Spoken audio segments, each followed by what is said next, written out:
The internet has changed everything, from the way we work, to the way we play, to the way we live. It seems that there's a corner of the internet for everyone. Despite what interests you have, despite what your beliefs are, there's someone, or something out there that thinks the same way that you do. The internet has connected us in ways that were never before imagined. It's a place where everyone from anywhere on Earth can come together. There's so much stuff on the internet, most of which you don't even know exists. If you want something, anything, whether it be a service or a product, legal or illegal, moral or unethical, the internet has it. You can choose to use this for good or bad. Much like the surface web that we all use every single day, the dark web is full of websites and forums and services that we can use, but it's hidden under a layer of protection. Under the surface lies a nest of dark and hidden activities that are blocked off from the rest of the world. The dark web is the haven for illegal online activity, and it goes deep, much deeper than you might imagine. It's a place where criminals, predators, spies, drug, and even human traffickers lie. And it's all hidden in plain sight. You could access it in minutes if you wanted. But should you?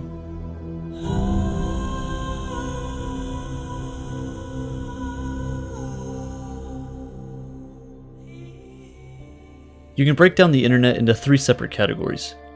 First off, we have the surface web. This is everything that you use on a daily basis. YouTube, Twitter, any social media at all. It's all a part of what we call the World Wide Web. It's relatively easy to find anything on the surface web, as almost everything is indexed by search engines like Google. Every second, over 1,000 photos are posted on Instagram, 8,000 tweets are posted on Twitter, 70,000 Google searches take place, and nearly 100,000 YouTube videos are watched. From this, the surface web seems massive, and in a way it is. In terms of pure traffic, almost everything you do can be found here. You can look up anyone and find some kind of information about them and their life. But what you can't find are things like their bank account or medical records. These things are hidden under password-protected websites, where only they can access them. This is where we venture into the deep web. The deep web refers to the content on the internet that is not indexed by search engines. Basically, if you can't find it on Google, it's technically on the deep web. If you've ever logged into your email, you've browsed the deep web technically. And I know it might be a little disappointing that the deep web is not as cool as it sounds. It's pretty much just as mundane as the surface web, but with just a bit more secrecy. But realize that the deep web is the most massive part of the internet. The deep web contains 96% of everything there is on the internet. So even if you got online every single day and searched through new websites for the next 50 years, you wouldn't even put a dent into the pure amount of information there is on the internet. There's just too much to go through, most of which you couldn't even get access to. But even further and deeper than the deep web, in the tiniest sliver of the internet, lies the part of the web where things don't leave. Websites that are encrypted to hide their existence, sites without IP addresses to make them nearly unrecognizable, accessed by users with encrypted software to completely mask their identities. Here, anything and everything goes. We've reached the dark web. But how does this even work? How can you hide from the rest of the world on something that pretty much everyone has access to? If you're browsing the surface web, chances are the FBI man is watching you. Alright, not really, but for the average person, everything you do online can, and in many ways, will be tracked. Many websites will track what you're searching and looking at, and in turn advertise products or services to you that fit that description. This isn't anything new. Facebook, Amazon, and most social media sites are guilty of this. They sell your data to advertisers around the world, and you agree to it in those terms and conditions that you didn't read. This isn't a coincidence, and this doesn't happen by accident. The internet wasn't made to be anonymous. Some people see this as an invasion of privacy. Others don't see a problem with it at all. But how far can we let this go before it turns bad? Funny enough, the United States government thought this too, over 20 years ago. They wanted a system that could protect their communications while online. Since the internet wasn't designed for everyone and everything to remain anonymous, in a way, anyone could intercept government transmissions while they were being relayed, and this was unacceptable. So in the mid-1990s, researchers at the US Naval Research Laboratory began working on something called onion routing. Onion routing protects any data sent by essentially wrapping it with multiple layers of encryption, where the innermost layer contains the original message. Look at it like this. Let's say you need to get a message from here to here.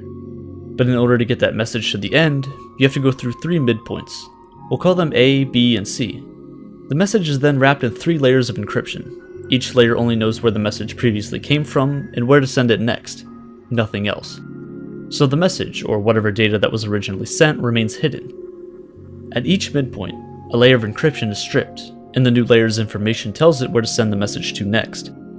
Eventually, after traveling through all the points, the final layer is stripped, and the message is revealed. This type of encryption allows for data to be sent to and from multiple places without it being vulnerable to interception in between. No one else can see, only those who are supposed to. Because of onion routing, darknets like Tor can exist. Darknets operate alongside networks like the internet, but require certain software to access. Tor stands for the Onion Router. It's a software named after the technology that made it possible. It seems just like any other normal web browser. But through Tor and other similar darknets, you can access web pages that aren't available to the general public. The tools and requirements needed to access the dark web is enough to attract different types of users from all around the world. Links to pages don't look like youtube.com. They don't look familiar whatsoever. Instead, they tend to look like random strings of characters, ending not in .com, not in .org, but .onion. If you attempt to access these websites through any traditional web browser, it's not going to work. But when using Tor, it will. This is the dark web. Your first step into it, at least. This is the Hidden Wiki. It contains a list of hundreds of different hidden services you can find on the dark web. You can find fake US driver's licenses and passports. You can find illegal weapons. You can find drugs. It's all here, and we're barely scratching the surface. Just like on the surface web, marketplaces are extremely popular on the dark web. Here, you can buy things that you may struggle to get elsewhere, like rocket launchers. Now, I don't condone you doing any of this, but if you wanted to purchase things from sites on the dark web, here's how you would do it. Using traditional forms of payment on the dark web doesn't make much sense. Using things such as credit cards can easily be tracked, taking the anonymity of things away. And now look, you're in jail. For these reasons, virtual currency is king. This is where Bitcoin comes in. Due to Bitcoin's almost anonymous nature, its use alongside other cryptocurrencies is pivotal in running any anonymous marketplace. Create a Bitcoin wallet and exchange some of your cash for Bitcoin. You now have your anonymous currency to do almost whatever you want with it. One of the first things that comes to people's minds when the dark web is mentioned are the vast amount of sites selling illegal drugs and similar items. And yeah, those are real. In 2011, a darknet market known as Silk Road opened for business. It's since become almost synonymous with the dark web. Here you could buy any illegal drug you've ever dreamed of. Sellers from all over the world sold things from weed to cocaine, from DMT to LSD. If drugs aren't your thing, they also sold things like guns, counterfeit cash, and some books and clothes as well. But after only 2 years in operation, the site was seized by the FBI and taken down in October 2013. Over the course of only 2 years, 2011 to 2013, Silk Road generated over 9.5 million Bitcoin in revenue. Now, stretching this a bit, if you sold these Bitcoin at the peak of its price in 2017, which was roughly $20,000, Silk Road's total revenue would amount to over $187 billion in just 2 years. Silk Road and other dark web markets actually played a pretty big hand in the rise of Bitcoin. In 2011, when Silk Road was created, Bitcoin was valued at less than $1.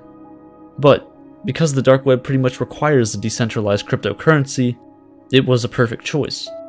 To be honest, Bitcoin wouldn't be where it is today without a bit of illegal activity. The creator, Ross Ulbricht, was found and arrested in 2013, which was ultimately the reason the site was taken down. He was given 2 life sentences, plus 40 years in prison without a chance for parole. And I find this kinda unfair. Despite all the illicit activity going on in the dark web, it's not as massive as many make it out to be. Many of the larger services end up getting taken down, whether it be by a local government or even the FBI. But where there's demand, supply will inevitably show. When one site is taken down, 5 new ones open up to fill the void. After Silk Road was taken down, Silk Road 2.0 opened up. It was taken down less than a year later. But after that, Silk Road 3.0 opened up, and this has continued going on for years. Many of the creators and administrators of these sites were also found and convicted of similar crimes that Ross Ulbricht was guilty of. But instead of all of these people getting life in prison, their sentences were much, much shorter. Their largest seller on Silk Road was only given 10 years in prison. The creator of Silk Road 2.0 was only given a little more than 5 years in prison, for creating the same exact thing that got Ross Ulbricht 2 life sentences in jail. Nearly everyone else who had any connection to any of these sites were given a max of a 10-year sentence. Even if you never visit the dark web, if you didn't even know it existed, it still affects you. It's not uncommon to see data leaks and breaches pretty often nowadays. If your data was stored in a company's database that was compromised, there's a chance it's for sale somewhere on the dark web, where it can be purchased by anyone with access to it. If you don't know what to spend your money on yet, let me help you out. Social security numbers can go for as little as $1. This is something given to every single US citizen and can be used to steal someone else's identity. Botnets are also pretty cheap. For as little as a few dollars an hour, you can perform a distributed denial of service, or DDoS attack, to essentially take almost any website or service temporarily offline. These botnets can severely affect anyone or any business that is targeted. If you've ever played video games online before, someone's probably done this to you. You can also buy someone's medical records for as low as $50. There's also stolen credit cards for sale as well. Just buy one, rack up the bill, and then never pay it. A lot of this data isn't even for sale. It's just out there. There are websites leaking the information of politicians, celebrities, and even normal people like you and I, and there's not much you can really do about it. But even worse than this, there are some even darker things that can be carried out on the dark web.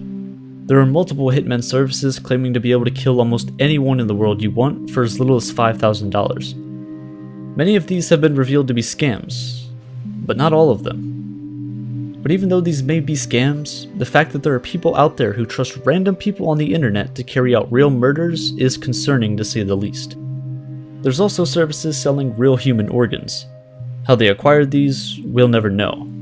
But if you need one, they're there.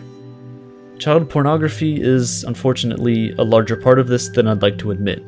Sites such as Lolita City and Playpen have been taken down. But during their peaks, sites like these had over 200,000 users.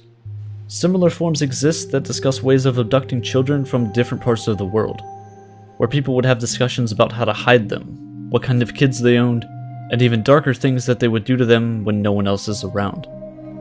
This is only a small look into this deep and dark corner of the internet. The lack of rules here allows anything to exist. The deeper you go, the scarier things you'll find. But yet, despite all of these things that exist on the dark web, roughly half of all the funding for Tor still comes from the United States government, which is actually astounding when you consider the reputation that the dark web has.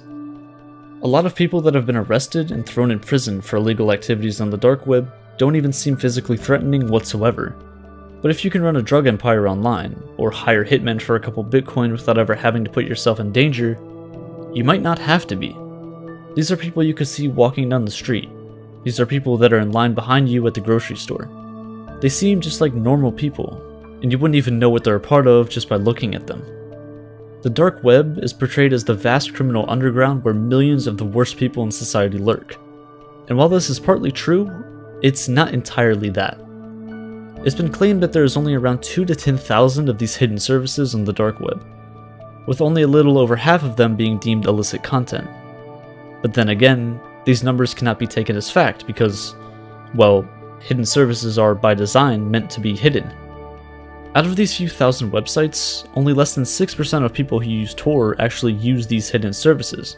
That's less than 120,000 people. Out of the billions of people who use the internet, 100,000 use the dark web. Out of the billions of websites that exist, a few thousand of them are deemed illicit. This is just a drop of water in the ocean. There's no surprise that not everyone in the world is as genuine as they may seem. But that's the gamble you take. That's the price you pay for this. While those darkest parts of the web exist, other parts exist to help the rest of the world. Plenty of countries around the world censor internet content that is deemed to be obscene by a higher power, typically governments. The dark web provides a haven where none of this censorship exists, providing the truth in many situations that people otherwise would have never seen. It gives people a place to truly speak about and report on things that are important, without fear of censorship or even physical threats.